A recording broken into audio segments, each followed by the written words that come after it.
Welcome to Luca is a Billionaire, where the only thing I invest in is your answers. Park the car on level ground, set the parking brake, and disconnect the negative battery terminal to prevent electrical shorts.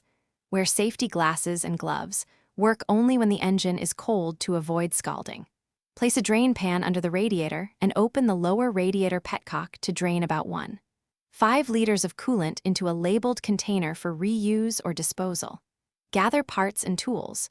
New thermostat and OEM gasket, 10 mm and 12 mm sockets, ratchet, extensions, torque wrench, and coolant funnel.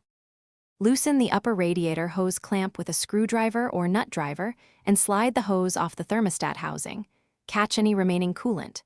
Use a 10 mm socket on a ratchet with an extension to unbolt the 2 thermostat housing bolts, keeping track of bolt length for correct reinstallation. Gently separate the housing from the engine block. Pry straight if needed, but avoid gouging the surface. Note the thermostat orientation, stamped words out or top. Then remove the old thermostat and gasket, and thoroughly clean both mating surfaces to remove residue. Place the new thermostat into the housing with the spring side facing the engine, and install a new OEM gasket or a thin bead of manufacturer-approved sealant if specified. Reposition the housing and hand-thread the bolts, then torque them evenly to 9 to 11 Nm using a torque wrench. Reinstall the upper radiator hose and tighten its clamp.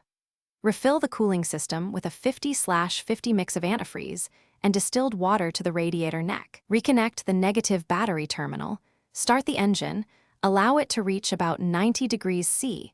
Open the bleed valve to remove air, top off coolant, and verify no leaks and stable temperature gauge readings. Thanks for watching and please subscribe. It's the best investment you'll ever make.